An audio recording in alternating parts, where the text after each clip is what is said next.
General George S. Patton was one of the greatest commanders the U.S. Army has ever seen. He came from a military family, having relatives who led troops beginning in the Revolutionary War.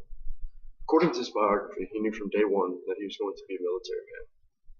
Following in his predecessor's footsteps, he enrolled at the Virginia Military Institute and then went on to West Point Military Academy after only a year.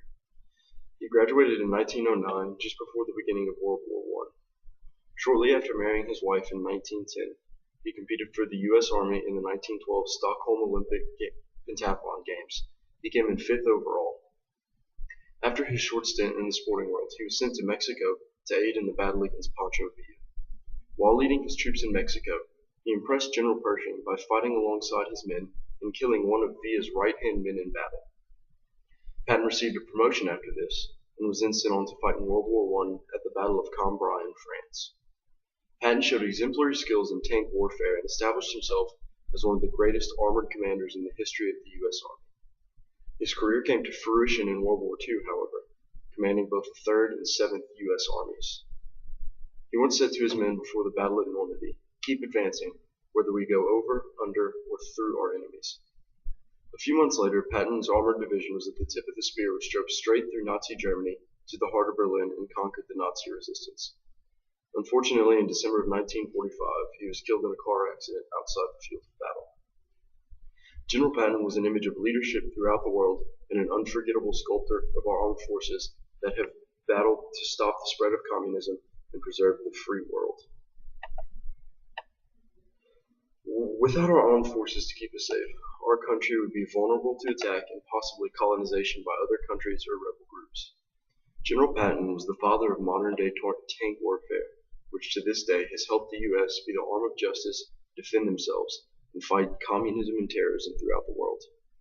More recently, in the Gulf War, armored divisions have played an important role in outgunning all of our enemies. This is almost entirely because of Patton's innovative ideals and tactics that have survived and given our defenders the upper edge. General Patton was one of the first emerging faces in the modern world who started lead by example.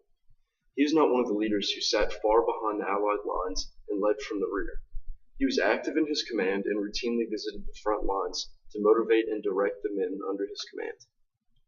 Through his innovation as a leader, he also learned that people can do their best work when told what to do but not how to do. I saw in Brainy quote that he once said, "If you tell people where to go but not how to get there, you'll be amazed at the results."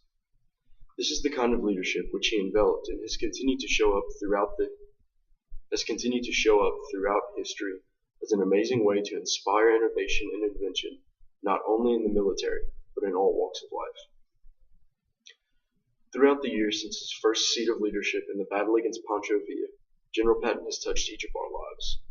His innovation and unfaltering leadership in the Army has inspired generations of leaders who work tirelessly to keep our nation safe. Every night that we lay our head down on our pillows, is a night in which General Patton's work has succeeded. From the beaches of Normandy to the streets of Afghanistan, old blood and guts Patton has forever changed the face of warfare and thus changed the world. It is normally a stretch to say that one man has kept us safe and made the world a better place, but General Patton did just that. War is an ugly thing which we have been blessed not to endure, but those who choose to serve and keep us safe are directly influenced by this great man. Whether we realize it or not, George Patton has played a part in all of our lives by keeping us safe from those who wish to do us harm.